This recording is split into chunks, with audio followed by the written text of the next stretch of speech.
Hi, welcome to Integrated. This is the podcast where we seek to grow in knowledge of God by coming to know ourselves and what we were made for. By bridging the gap between the intellect and the will, we have the capacity to understand our nature and grow as disciples of Christ, striving to surrender all that we are and all that we have to the truth. My name is Angela Erickson, and I'm thrilled you're joining me today.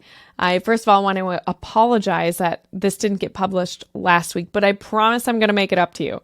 I know last week I had wanted to publish this episode. It's a wonderful episode. I recorded it a few weeks ago with my friend Beth Rahal. We talk about resources that are available to women facing unexpected pregnancy, kind of the talk of the hour right now with Roe on the cusp of being overturned. And there are a lot of misconceptions about what is available and what is not available, as well as what our role is in the pro-life movement, providing for women and children in need and families. So anyway, I wanted to publish this last week. Life happened and it didn't work out, but I promise I'm going to make it up to you because I decided I'm going to publish a three episode series this week alone. So hopefully you can keep up, but we'll start with this episode. And then the next episode, the second installment for this week, I had the chance to interview Francis J. Beckwith, and I'm really excited to share that with you. And then I'll be doing an episode purely on apologetics. So I'm really excited to share that with you. I hope you'll enjoy it.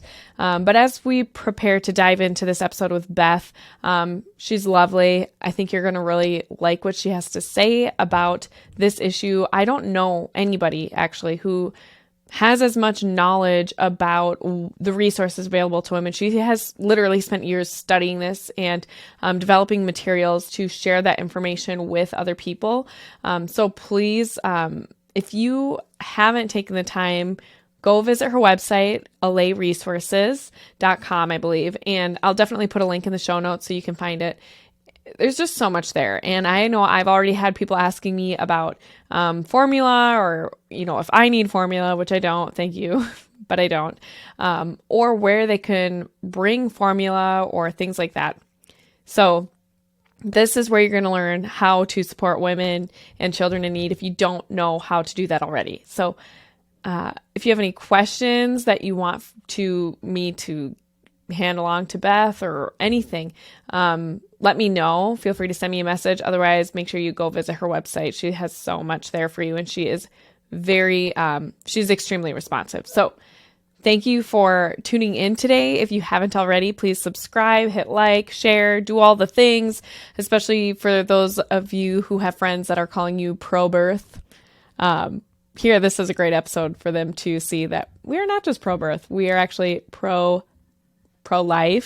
But I actually prefer the term anti-abortion. Anyway, I hope you enjoy this episode. God bless.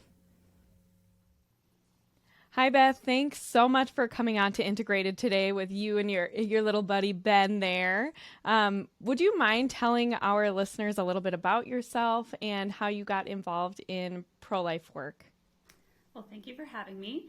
My name is Beth Rahal, formerly Beth O'Malley. So for those students or whoever may be listening who might know me from before times of before we all got married and had kids and grew up in this movement.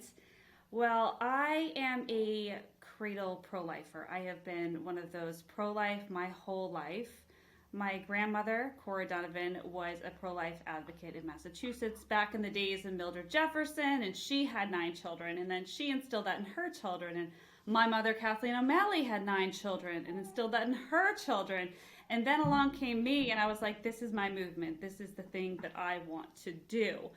But as with all of us who are pro-life, we discover at some point that it's more than just a nice belief and, kind of happy, fluffy, hopeful ideology, and it becomes real for us. So for me, it wasn't so much when I was young and seeing all these babies and all the wonderful things about motherhood that made me pro-life, but really what ground me was in high school when there was a friend of mine who became pregnant unexpectedly, and despite her circumstances, she desperately wanted to have her baby.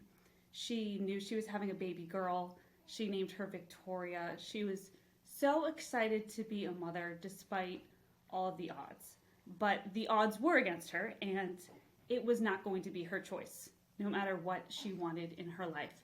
And her legal guardians at the time tricked, manipulated her, and forced her to have an abortion. And after that happened, we, continued to keep in touch and have conversations about it. And one of the things that really struck me about this experience, beyond being traumatic for all of us involved, was just the circumstances of it. And that when she would talk about what happened, she would say, well, you know what, I can still have another baby. My boyfriend wants to have another baby, and it's fine, I'll just have another one. So it never really fixed the problem that her guardians thought it was going to fix. And secondly, she would try to console my sister and I in saying that, you know what, it's okay. I know it's okay, because my legal guardians, they're Roman Catholic, and they sit in the front pew at Mass every Sunday, so it must be fine if they took me. And then the third thing that really, stuck with me was how my own family reacted. That right away, when we talked about this situation and what could we possibly do to help this girl, my mom was the first one to say, okay, let's think about how can we get her, if she can't stay with her own legal guardians, could she maybe come and live with us? Could we make her a part of our family and be that support system that she needs? So for me, those three things really stuck out, in that one, every mother knows that their child is their child. And I do believe that most mothers do desperately want their children, and they want to protect their children, and they want to believe in a future that involves them being a mother. And number two, that the abortion crisis is happening in the Catholic Church. It is not out at the clinics. It is starting in the pews. And to hear my own faith be justified as a reason why, well, it must be okay. And to hear that from a young girl who didn't know better and didn't have any other supports or anyone to tell her, this is not what the faith is. This is not what we believe, was shocking. And then finally, just to see that the pro-life movement really is, we are the ones who are stepping up. We are the ones who are ready and prepared to give all, to give house and home and comfort and time and treasure to those women who want to protect their children. So for me, that changed kind of everything that I believed, and that became real. It became real. It was more than just my siblings and my cousins, seeing them born and loving those children and loving my aunts and loving my mother. It was loving my best friend and loving, my neighbor and loving the people I worked with and knowing their children and knowing the child that died and remembering that child and having that anniversary always stuck in my head for the rest of my life, I will always honor her and her daughter. So, I kind of always kept with the passive stuff, as I think a lot of us do. You show up at marches, you write essays, you're there when you're called upon, but by some crazy, crazy God stuff, I ended up in the National Pro-Life Movement. Now, I thought I was going to be in the Marine Corps. I was convinced I was going to be in the Marine Corps. That was what God was calling me to. That still blows my mind, by the way. Right? Can you imagine that? Now I'm like, what was I thinking? But I had You're too bubbly for the military, okay? It was like crazy God stuff. God just puts you on a path, and he's putting you there for a reason, but it's not the reason you think it is. And he's like, surprise, psych. So, I got disqualified for medical reasons, which I was like, shattered me, because I'm like, what am I going to do with my life now? I had this plan, and I ended up, by a whole twist of fate, at Students for Life America, where I ended up meeting you along the way when you were Angela Duncan, I think, back in the day. Yep, that was my maiden name. We were just young kids, just doing good work on college campuses. And I spent 2012 to 2018 at that organization. My main focus was, of course, the Pregnant Campus Initiative, along with other jobs, but that was my love in my heart, the Pregnant Campus Initiative, which is now standing with you. And that program works across the country to help student leaders. And, oh my goodness, my child just blew out his diaper all over me. Oh my gosh. Do you want to take a break? Should we come back? Yeah. Maybe we pause for one hot second, because I could keep talking, but this might eventually distract me. So should we pause? Yeah, we'll pause it. That's hilarious. So after the whole Marine thing didn't work out, my life is shattered. I'm like, I don't know what I'm supposed to be doing now because I thought that was what I was doing. I went to school for criminal justice and minored in psychology. I thought that was the route. By some measure of fate, through a bunch of different interviews and resumes being passed along through the network, I ended up at Students for Life of America. And with that, from 2012 to 2018, that's what I was doing full time, all the time, more than full time. And I was doing a number of different jobs throughout the years. So sometimes I was the National High School Programs Coordinator. Sometimes I was working with New England schools. Sometimes I was working with just random student groups that weren't being covered by other resource coordinators. Mine at the time when we met. There was at one point I was coordinating, I think, 430 like half the country groups. Yeah, because we didn't have enough regional coordinators, but that's the life of a nonprofit. You know, you get stretched in the most challenging ways. But all through that, I was almost always consistently directing and managing the Pregnant Campus Initiative, which is a program that works nationwide to provide resources and support for pregnant and parenting students. So what we were doing with that program, the Pregnant Campus Initiative, which is now called Standing With You, is we would work with student leaders and teach them what are the most effective ways that you can tangibly and practically help a peer in your school, whether she is in high school or college or in a grad program. We wanted to make sure that even if she becomes pregnant during her school years, she could still continue on with her education. That we were going to ensure that she was both embraced in her motherhood and embraced as an individual. A woman who has goals, who has dreams, who has hopes, who has passions that she wants to continue pursuing. We didn't want anyone to tell her that her motherhood was going to take her off the track. And even more so, we wanted to make sure that she wasn't discriminated against. Because, like I know from my own personal experience of having friends in high school being forced to have abortions, when you are a student, when you are a young teenager, or even in college, you are so dependent upon everyone around you to help build the support network. You are dependent upon your parents, often for housing and financing. You're dependent upon your professors and your teachers to provide accommodations that are often legally required. You're dependent upon school to understand your circumstance, to know Title IX and what's federally, legally required of them. And you're just dependent upon just everyone, literally everyone around you. And so many people are telling you no. So we wanted our student leaders to really be qualified as the experts in this issue so that they could walk alongside a student and not just tell her, hey, you can go to the pregnancy center, which is awesome, highly recommended, but also I'm going to help work with you to talk to the administration about getting accommodations. Or I am going to write to your coach and explain to them what does the NCAA actually require of you. Or I am going to work on changing the policies so that you are supported not just in theory but actually in the book. And so I just wanted to step in for a second because you mentioned Title IX, and I think a lot of people have no idea what Title IX is. So would you mind kind of explaining what Title IX is and what the ramifications are for women who are going to college right now? Because that is, I know we want to talk about misconceptions of the pro-life movement, like what is or is not available. And this is a really big one for women who are of college age, get pregnant on campus or whatever. They think there's literally no protection or resources available to them, and that just is not true. So would you please explain at least that aspect of what is offered to pregnant and parenting students? Right.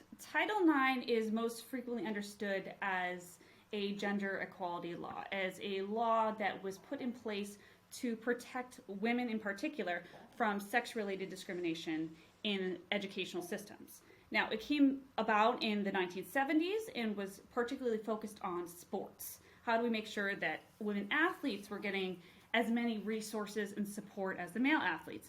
But it evolved over the years to include measures of sexual harassment and sexual assault on campus, which is what most people think of. When they think of Title IX, they think of sexual assault and sexual harassment, which is a huge issue on campus, super important. But something that most people do not know is that Title IX covers pregnancy and some parenting issues because this is a sex-related issue.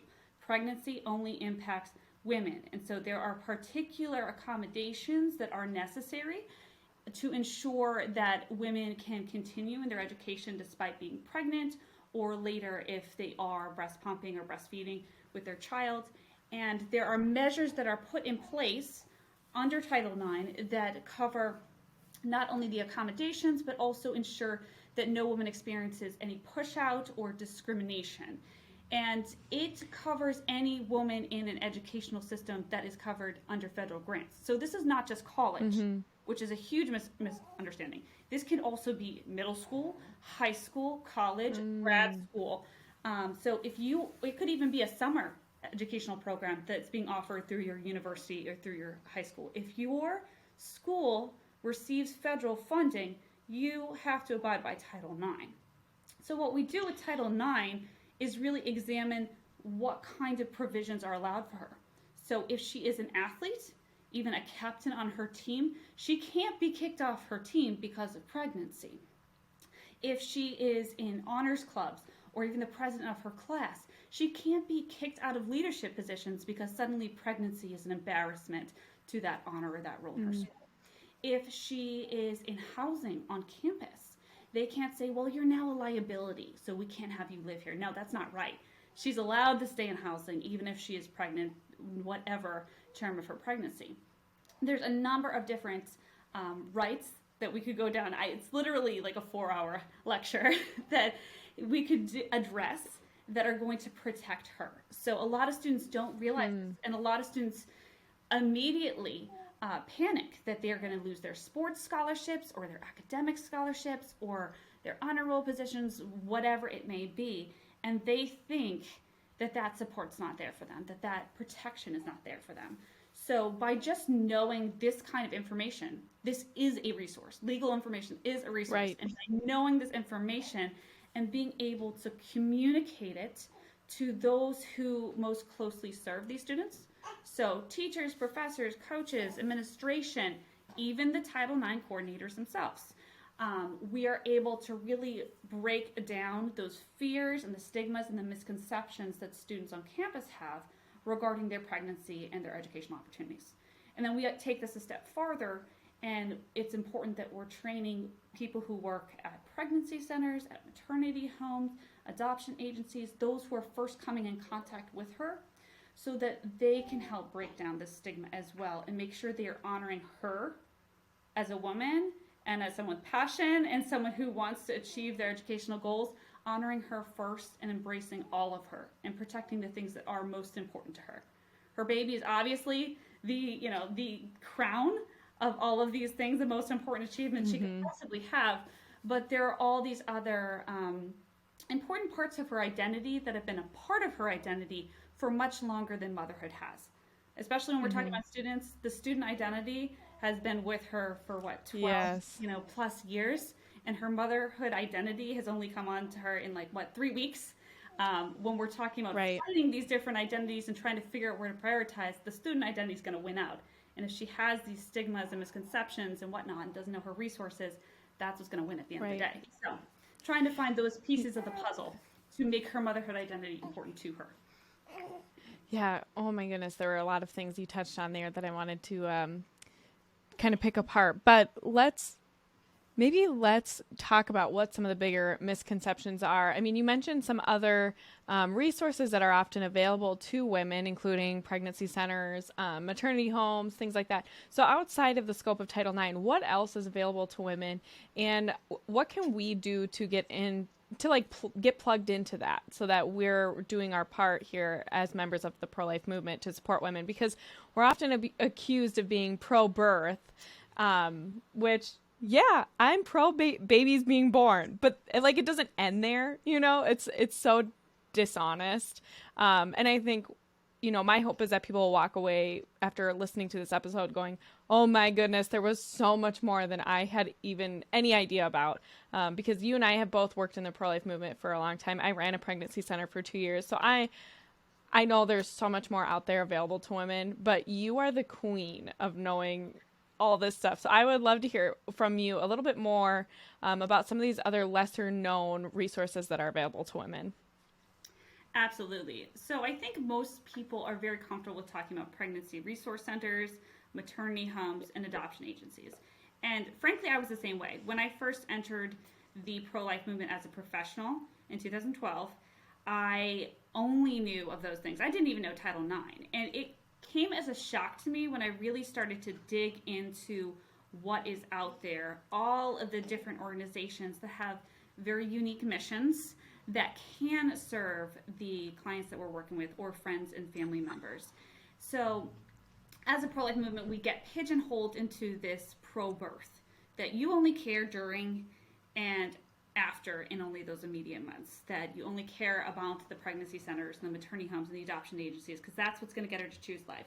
And it's frankly not true. And I think there's also this like honesty that we have to have with ourselves, with that not all resources are explicitly pro-life, and they shouldn't be.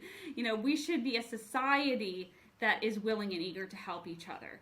And so when I started looking at what does a pregnant student need or a parenting student need, I began to expand beyond those three things and start looking at, okay, can I address housing? Can I address childcare? Can I address transportation? Where am I going to get financial assistance? I'm talking about financial assistance both for housing and utilities and for her scholarships. And then can we go further? Can we go into food assistance? Can we go into all of these other things? And what I started to realize is, so many of these resources aren't just obviously explicit to students, but they work for all of us, and they are not just pro-life.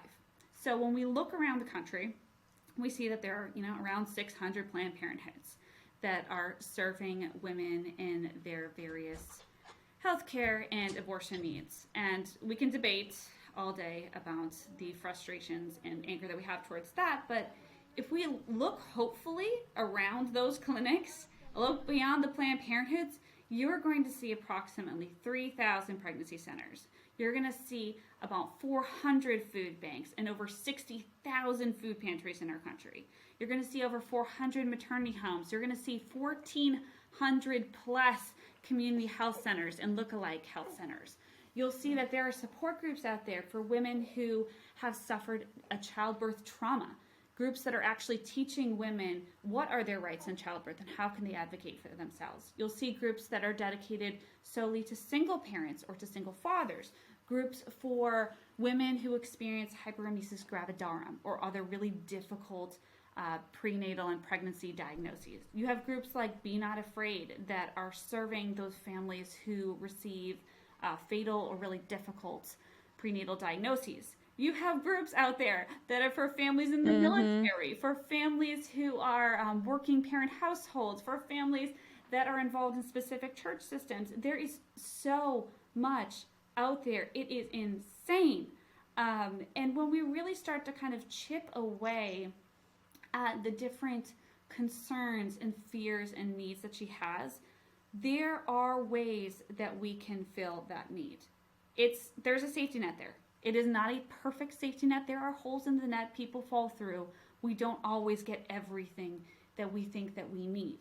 But there is a significant amount of resources out there that we can tap into if we as pro-lifers, as the people who are not yet in the crisis ourselves, are taking the time to look into your local communities and start identifying what could we tap into?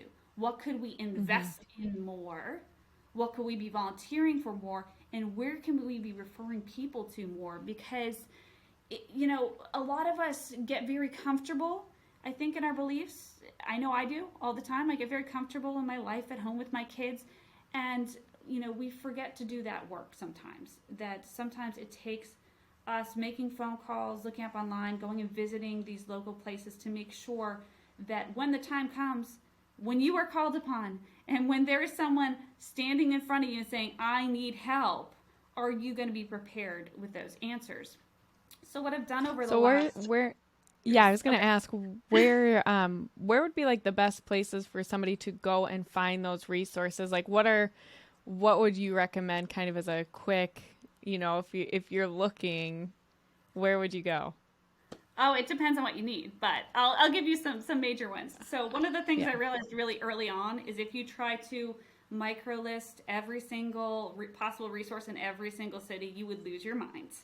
And so what I've personally done with the platform that I've been working on for the last few years, Allay Resources at allayresources.com, is to I'll put a link in the description. Thank you. I appreciate You're that. welcome. Is to start breaking down what are some of those categories of need that we have. And I've listed about 50 different situations that she might find herself in so that she can go and look and say, okay, that's me. This is who I am. And then you click on that and you say, okay, here are some of the main organizations out there who are working on this specific topic and need. And some of these organizations will cover several categories. Some are very specific in their mission, and that's okay. We love that. We love that when an organization can stick to their mission and really do what they do well. So you go and you find organizations like 211. If you go to 211 online, you put in your zip code and you can find anything from food to medical to transportation to pet care to all these things. It's like a crazy amount of categories, and you can look really quickly and kind of get a scan of what are the types of services that are available in that area. Some are for free, some are low cost. There's kind of a varying list of things out there. And a lot of places have a sliding scale too. Like, I think that's something people need to be aware of too. Like, a lot of these places have payment on a sliding scale, and you can ask if they have scholarship available, or if payment is expected on a sliding scale. I just want to make sure people understand that. Absolutely. Don't let a fear of being unable to pay for something prevent you from getting the care that you need. Absolutely. And if you go out there, so there's organizations like 211. There is Plan, which is a new program under SBA list, who are doing the same thing. They're going state by state, and they're listing everything in the local area that's specific to pregnancy and parenting. And they're going out there and highlighting where you can find help in Virginia, Mississippi, and other states. We have organizations like CareNets and Heartbeat, where you can go on their websites and very quickly search your zip code and find a pregnancy resource center in your area. If you are Catholic or not Catholic, you can go look on Catholic Charities, put in your zip code, find the Catholic Charities near you, and they're going to cover a wide spectrum of needs beyond some of the other centers that may be in your area. And so a lot of it is just piecing together what's available to you. And if you go and you look on some of these, like the umbrella sites for these organizations, you'll be able to find a local resource to you. Okay. And so if you go on my website, Allay Resources, if you go on Plan, if you go on CareNet or Heartbeat, and I think people need to remember that they don't need to do all the work. Sometimes it's as simple as when you start building a relationship with your pregnancy resource center, they already know all the resources. Like, they're already using Yes, they do. So if they're doing a good job, they know. If they're doing a good job, they already know what's out there in the local area, and they have partnerships with some of these other organizations. So getting really comfortable with doing the online research on your own, going and visiting, making phone calls, really making sure that these organizations offer what they say they offer, and taking the time to go visit, because there is something that's special about being able to say, like, I would be comfortable going there. And I personally refer you, and I know the person who works at the front desk, and I know the counselor. So taking the time to do that. Well, too, and I think it's important to note that not every organization is perfect either. Like, I think we have to be honest in the pro-life movement, and just in general, nonprofit enterprise in general. It's like, if you're not going and doing your due diligence to make sure that this is an organization that's prepared to receive people and do so in a professional, loving manner, then you shouldn't want to be referring people to them. So look at their website, get a feel for where they're at. That's a huge one for me. It drives me absolutely crazy when you start Googling for pregnancy centers and it's these old dated websites that haven't been updated since the 80s or something.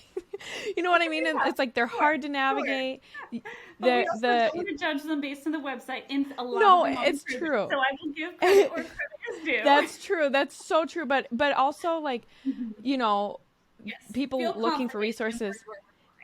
Yes, and to, like, be aware so that you can warn people to, like, I know their website isn't great, but I've been there and they are amazing. Right. Exactly. Even too, like, because you might have a friend who comes along in a situation who might not be Christian or practicing, And it might be intimidating for them to walk into a pregnancy center For sure. that has a very gospel-driven message. There's nothing wrong with that. And I want people to know, like, whatever your mission is, stick to your mission, embrace your mission, love your mission. Like, you should Yes. never apologize for the clients that you are focusing on serving, the services that you are offering, or if the gospel is a part of your message. Like, you should never apologize for that. But I do think, we have to know what resources are out there and be able to, talk through friends, family, whoever it may be, about what to expect when they go there. When you walk in the door, who are you going to meet? What's the feel going to be like? Is it an older building? Is it a newer building? It can help kind of break down the intimidation factor of going to these places when you're in already such a humble and vulnerable position. We really want to break down all of that. Now, even one more thing I was just thinking about as I'm sitting here chatting, in being honest as pro-lifers about what the resources are and the safety net, is that we also don't want to be hyperbolic about the resources out there. Because when you look at the numbers look great. It looks great when you say, oh, there's tens of thousands of resources out there. And there are. But there are not 1,000 resources in her city. Exactly. Right? And they're not all created equal.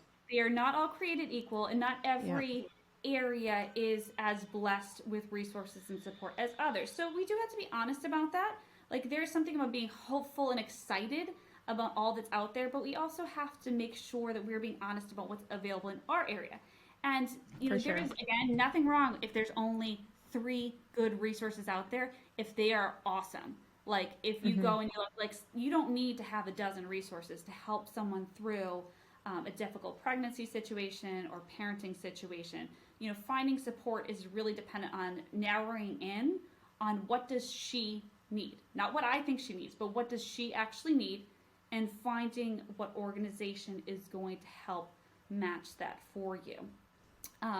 Absolutely. If you do go into your community and you realize that you are one of those cities, one of those counties that does not have the things that women are most in need of, pregnancy support, housing, financial assistance, child care, all of these things, you need to start thinking about, okay, what can I do to help fill the gap? How can we get creative as a community to provide better fundraising for the organizations that could do it? Don't reinvent the wheel. If there's something already there that's established, fund it better. Or join their board of directors or something. Exactly. You can walk in with a proposal and say, hey, like, I love what you're doing. I really support what you're doing. Here's what I think would be an awesome project, and I want to help lead it. Like, don't throw all your hopes and expectations on these centers to do it alone if you're not willing to put in the money and put in the time to also be contributing to the support effort. Because I mean, these things are out there, but we also have to remember that it starts at home. All of this absolutely starts at home. And I think that's really important.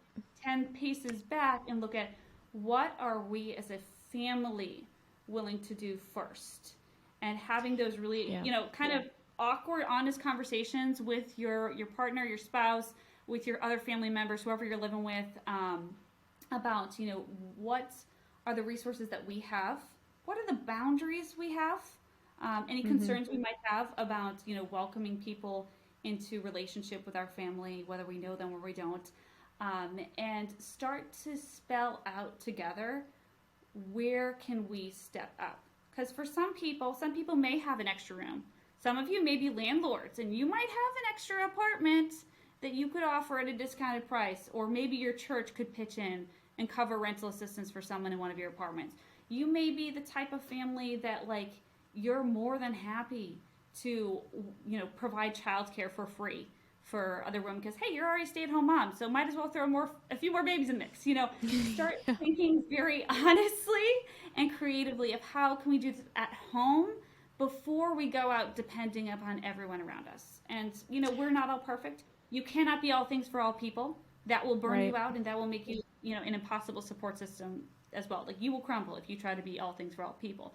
But think very honestly about what you can do first, and then look at what are the other support systems we have to us in our church, in our community, and then like national, online, et cetera, et cetera, et cetera, and build out from there. Mm-hmm. Yeah. So I was, you're kind of talking about this a Catholic understanding of subsidiarity. I mean, really, at the end of the day, I think we have a habit in our country, just how things have gone politically over the last several decades, to point to the government as the cure all for everything. We want the government to solve all of our ails, right? And we've kind of been indoctrinated into this understanding that the government owes this to us or something. That's what our tax dollars are for, right? Never mind that we're in, trillions of dollars in debt. Let's just create more programs, right?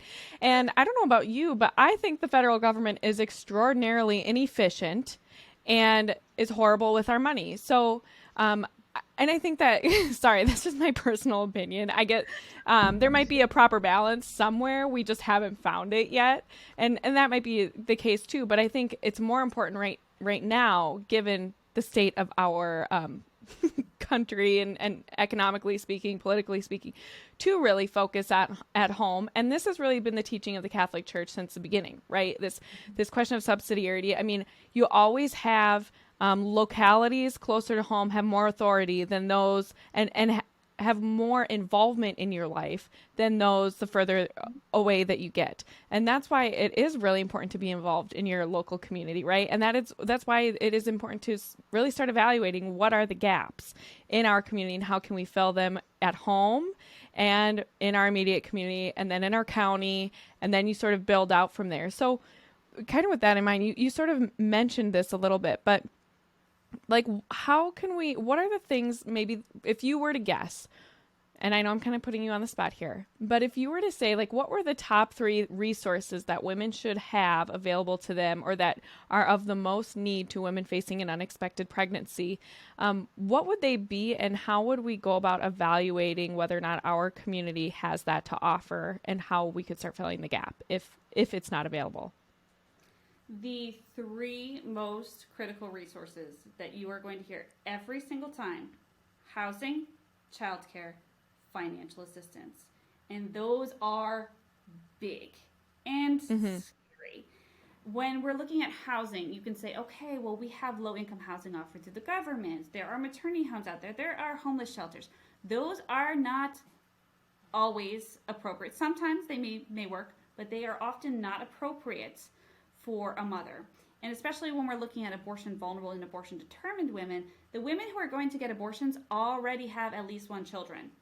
Are at least 1 child. If you look at Guttmacher statistics, the majority are in their 20s or older, and they have had at least 1 child. And so when we are looking to provide housing for a mother and child, sending her to a homeless shelter is not going to be the best option for her already, living child that she's taking care of. Sending her to Section 8 low-income housing might not be a safe or appropriate choice for them either. And oftentimes the maternity homes that we have available to us are offering them to single mothers, so they might not welcome a father and a husband into their home, which we need to keep that family support system together. Intact, yep. And they might not be prepared to welcome in a family with 3 or 4 kids already. So we need to be looking at, if we're considering housing, there's a couple things you could do. You as a church community or in partnership with a pregnancy center could say, we're going to fundraise an emergency fund that covers rental assistance. And we're going to, fundraise whatever, like let's say, $20,000 a year so that we can offer, $1,000 a month for a family in need so that she could have it offered for, X number of months until she's on her feet again. Like an emergency assistance fund like that would be perfectly helpful and cover both the housing issue and the financial assistance issue. You could also say, okay, like I said, who in our community are landlords? Who here has multiple? I love this idea. Yes. This is something I think we don't tap into enough because, we can hold our purses tight to our chest sometimes. And especially things when there are business and things that we're trying to protect for our own family, we can get sensitive and protect those things. And I totally understand that. So, this has to be voluntary. All good things, all generosity should be voluntary. And but do we have people in our church community who have rental properties or extra rooms that they rent out that they would be willing to do for a discount, for free, or with financial assistance from the church, from our church community pitching and saying, hey, we will cover the difference in cost here for her. This is brilliant. I really love it. Oh, I'm glad. Why See, aren't we you know, doing this? let's Why aren't continue. we Let's doing brainstorm. Let's drop these ideas. And I know, those are huge sacrifices for someone who's a landlord and they depend on that rental income for their family. That is a huge donation to the cause. That is Yes, it huge. is. But this would be such a significant and worthy effort, and an effort that would make a huge difference in the decision making that we're seeing now with families. And it would be Again, considered tithing. Like you could incorporate that into your annual tithing. So it's this is not like something you're I was really going to bring up. diverting. Yeah, This I is mean, exactly something I was going to bring up under financial assistance to yes. consider. When you think about tithing to your church, most of us already have kind of a number figured out in our budget for the church. Do we have a budget figured out for the pro-life movement, for investing in our own community, and really taking this seriously and thinking about what kind of comforts am I willing to sacrifice to better increase this life-giving support in my community? So housing, we got housing, that's just one thing off the top of my head. Childcare, like I said, if you are a stay-at-home mom, getting all the stay-at-home moms on a list saying, hey, we would be willing if someone in our church community needs just a couple days here and there. And again, be honest with yourself. If you can't do 5-6 days a week, don't do 5-6 days a week. One Right. thing that And I think is so critical when we're offering help to other people is be specific, set your boundaries early, I was and just make about sure to you say set boundaries. that very clearly. So if you're going to say, hey, I can offer you transportation to appointments, but I can do it on days Monday, Wednesday, Friday between 9 and 11 a.m. So if you put your appointments in those times, I'm going to be there to drive you. Or I can offer Hmm. childcare for you on the weekends as a respite so that you can take care of things at home, pay your bills, do your groceries, what you need. I can do Saturday from 10 a.m. to 4 p.m. And be very clear about what you're willing to offer. And then if you can offer more later, great, we can expand it. But I think And be there is firm a in your boundaries too. It's okay to yes, be firm in your it is. boundaries. It is not Yes. selfish to protect your family first, and to know your own Yep. like mental health and your own abilities in taking on these extra things. Because there's some of us out there who like to be the yes people and say yes to everyone Yep. and everything all the time at the expense of ourselves or our own children. And as we see, just in ministry abroad, I mean, you and I worked in a nonprofit together. We saw what kind of Yes. effects that could take on the families when you're constantly working 100 miles per hour and trying to help everybody else, that you forget Hmm. about your own family at times. So we need to be really So what conscious about that. Yeah. Yeah, I would love to hear your words of wisdom for how you are discerning in that way, because I think that that is a really important aspect to being charitable. And I just interviewed Melanie Lyons to kind of talking about natural health and things like that. But you're right, like there's this component where we do have a duty to our families first and foremost, and we have a duty to take care of our own bodies as tabernacles of the Holy Spirit. And so like how have you learned to balance those things as you have worked in the pro-life movement, raising a family with, is it 4 or 5 kids now? Are we 4. at 4 kids? Okay, I We're wasn't at sure 4. if I'm we were so on the behind. same. We're pacing pretty well. You're doing a good job. Thank you. I do that. Yeah.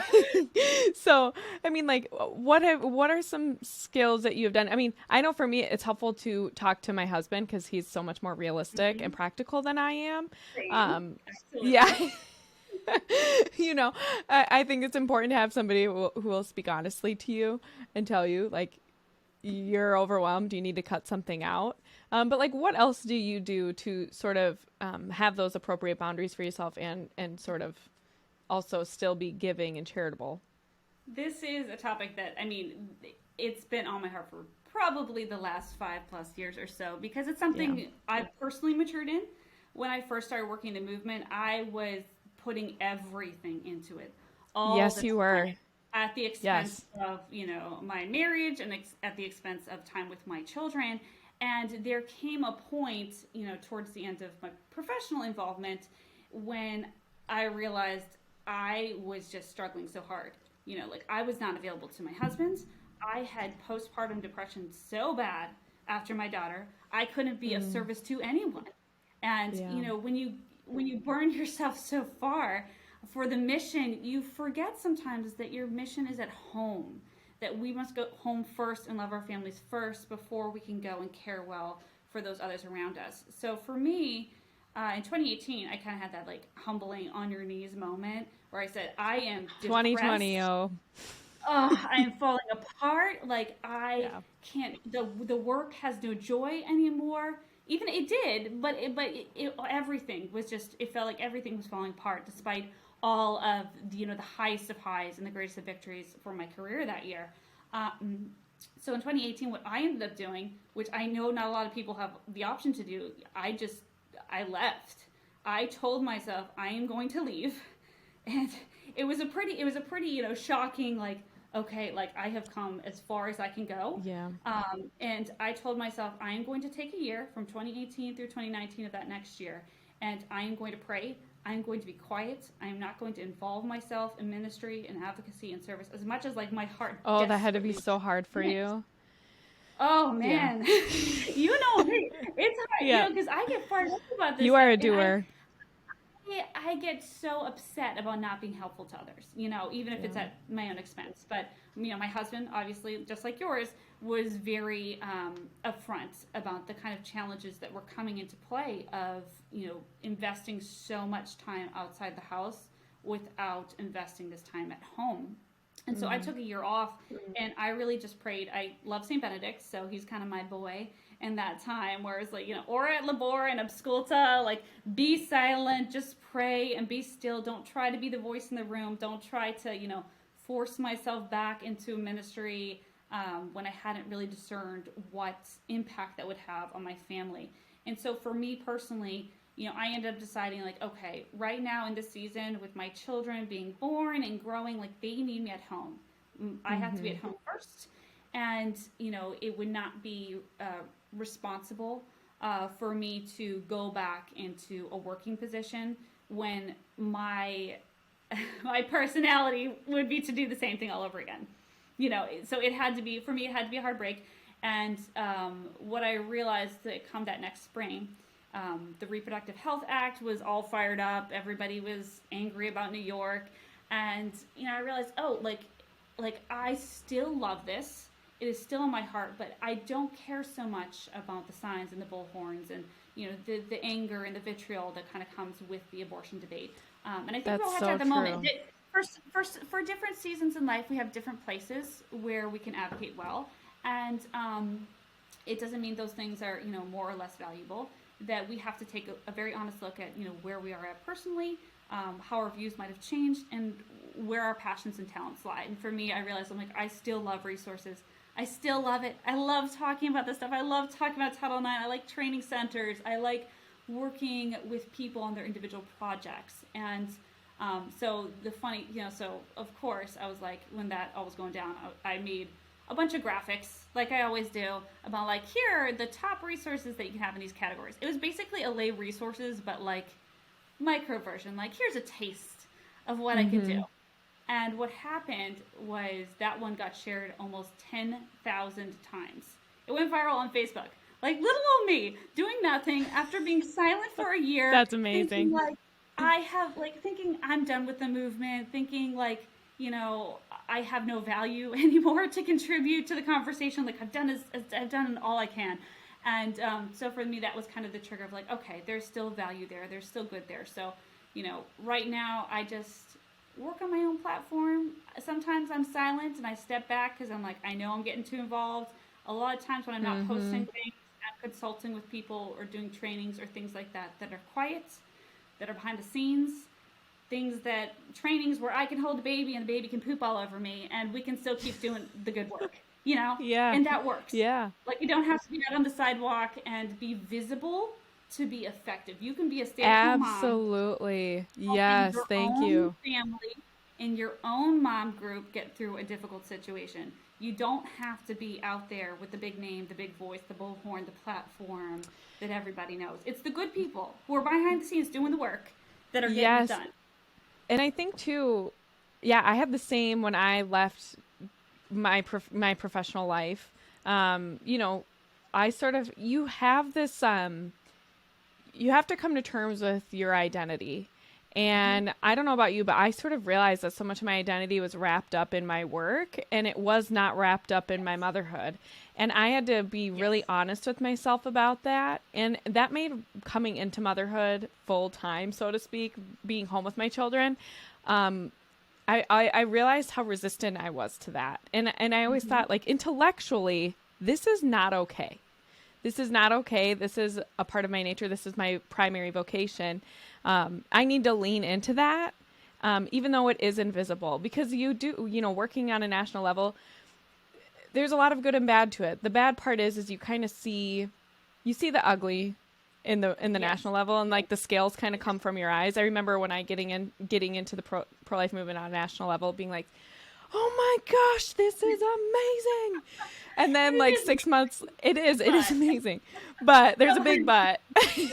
Behind the scenes it can be pretty nasty. And we can be honest about that and still say that the work that is being done is on a whole beautiful, and that everyone does have their place, but we have to learn how to respect that and acknowledge that everybody has their own niche.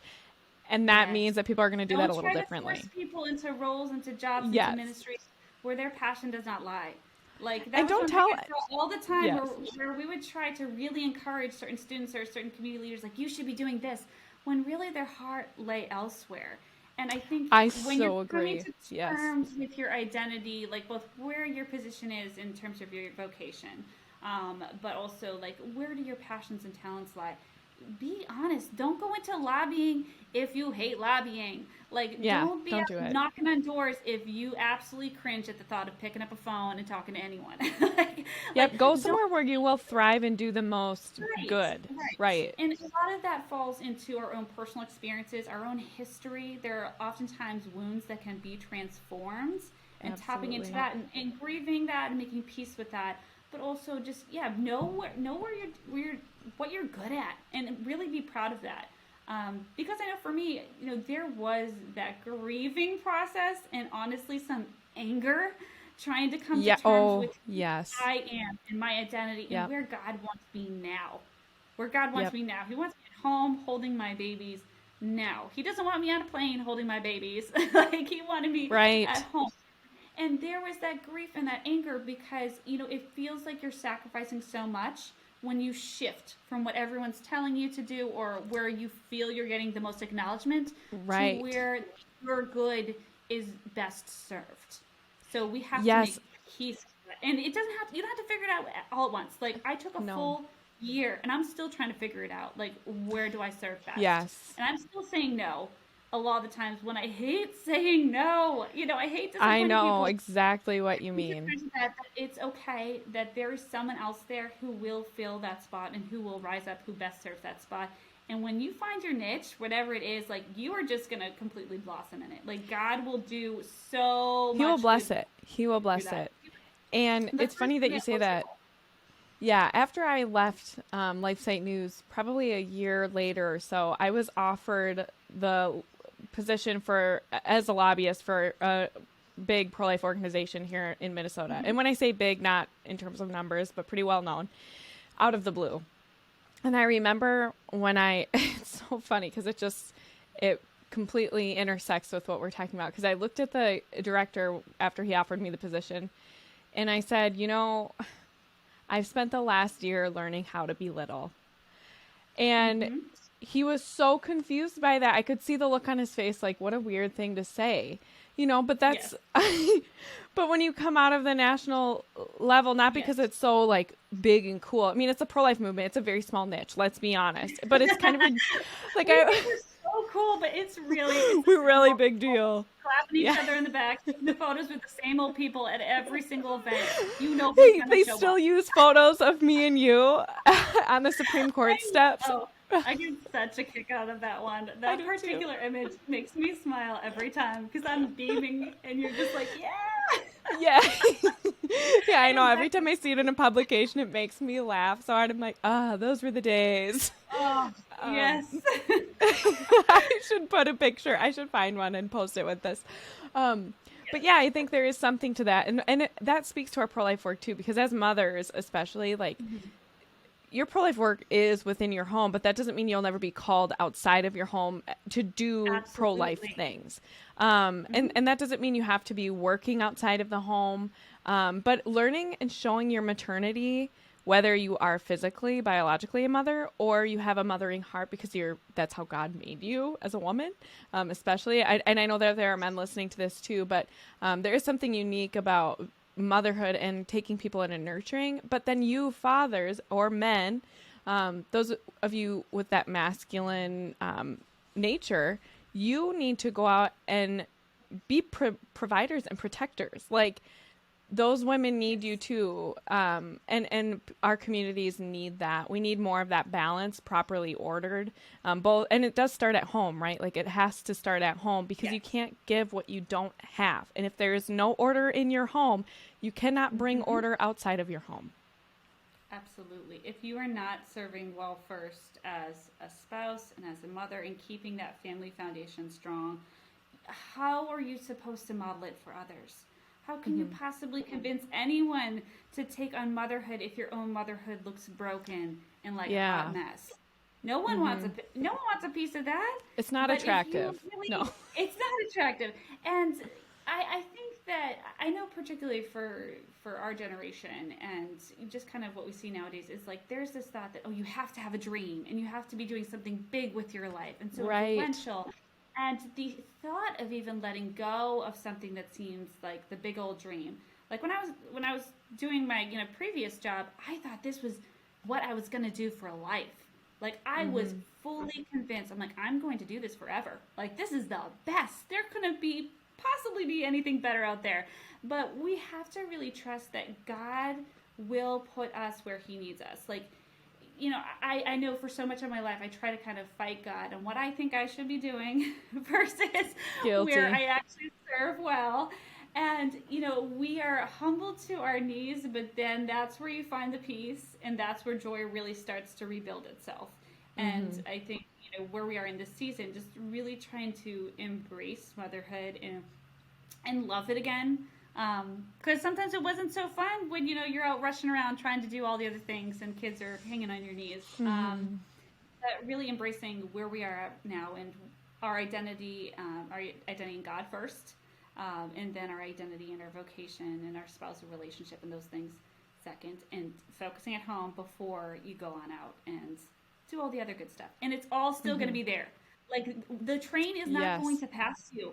There are so many opportunities for you, no matter what phase of life you're in, and embracing whether you don't have to be doing the big thing. The little things are sometimes some of the most impactful things that actually start the wheel turning. And what I've seen over and over again is sometimes we just invest in one person along the path, and it doesn't seem like a big thing, but years down the road, they're then investing in the next person and then the next person. You were seeing that those fruits were good, and they were always good. Well, and I think too, we're looking at Roe v. Wade being overturned now, more likely than not. And so, yes, there are a lot of ways we can get involved now, but the reality is that these resources we need to have those resources available now, but they also will still be available after Roe is overturned. And we need to make sure that they're still available. Like, so I'm on the board of directors for a sidewalk counseling organization, but I also ran a pregnancy center, and the two always work really well together, obviously, because sidewalk counselors are usually recommending or helping women find their local pregnancy resource or resource center or pregnancy medical center. But I used to always say, the thing is that sidewalk counseling, hopefully someday will be unnecessary, but like those other resources, the pregnancy centers, all the assistance that needs to be available for women, that stuff is going to still need to be available. And that's why we do have to keep an eye on providing those resources with money and manpower so that it's still available. And I think we have a tendency in the pro-life movement, in any movement really, when you think you've been victorious, you sort of lay off. It's not as important anymore. And what I really want people to understand is like, it's more important than ever that we double down on this stuff. Like these things, if we're serious about getting rid of Roe, we need to make sure that these things are available, because we do not want people to think we are hypocrites or that we really are just pro-birth, right? Right, and that misconception has kind of always been a part of the debate, that pro-lifers are not doing enough, that they're only pro-birth, as we said before. But we have always been doing the work. We've been doing the work since the 60s, before Roe v. Wade Yes. even passed. These pregnancy centers were popping up all over the place. Like, their legacy, their history, if you look into it, it's amazing. But I get a little frustrated when I see some of the pro-life movement advocates out there in different platforms saying, like, now the real work will begin. And I get what they mean, but we've been always doing that real work. For like we decades. Have always been invested in it. And Yeah. it's not so much of like, hey, like, let's wait and see the victory happen, like, and then crank it up more. We need to just continue to be consistent in a lot of ways. Yep. Like, yes, there are some of us who could be doing more. All of us. I mean, we all technically could be doing more. But just really being consistent, because we've been consistent since the 60s and 70s. We have been building this network of pregnancy resource centers. We know that there's way more out there beyond us, beyond the pregnancy resource centers and the maternity homes, that we have the food banks and the community health centers and all these support groups, as we've listed before. But taking the time now, that if you haven't previously gotten involved in supportive resources, start looking at where are some places that you can fit in, and where do you have the financial means to start contributing, volunteer opportunities that might fit your, where you're in life, and how can you start advertising them, because it can start small. So for me, I always say, if you have a Facebook page or an Instagram page, just start sharing them on there. Something that I've seen happen very effectively is that if you are a part of Facebook groups, so fun little thing, I know in a lot of these women's Facebook groups, you will see people's situations pop up. They will start to tell their stories, and you will see these different women and men in the Facebook groups step up and say, okay, we can help fill that need. So in a lot of the groups I've been in, I've seen groups come together on Facebook and put together baby showers. Or you could say, okay, like, I can't, buy something off that online registry right now, but I could refer her to the local pregnancy center. Where are you? Let me look up the resources for you. So start even from your own couch. You can literally sit on your couch, troll in the Facebook groups, and find ways where you can help refer people to the resources or educate people on what's available, and break down those kinds of misconceptions that are out there. It doesn't have to be big. You can start small. Just start getting comfortable with it. Well, I think that pretty much sums it up. Like, it doesn't have to be big, start small. Well, and thank you so much for sharing all of your wisdom and insight into all these resources that are available. Like I said, you are the queen of knowing resources for women and children. It's just amazing to me, the wealth of knowledge. So I will be sure to share about Allay Resources. Do you have anywhere else that you would like to send people? Or where can they get in touch with you? And to the Facebook page. That's kind of the best places to start looking. Just kind of knock through the photo section, the photo albums. You can see some of the topics I talk about.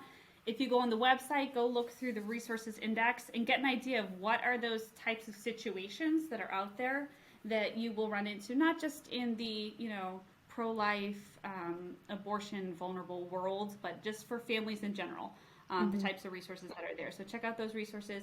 You can usually Facebook message me. If I know you well enough, we'll just start texting, and we'll be friends, and it'll be great. But yeah, get in touch with me there. Excellent. Thanks for coming on today, Beth. I really appreciate it.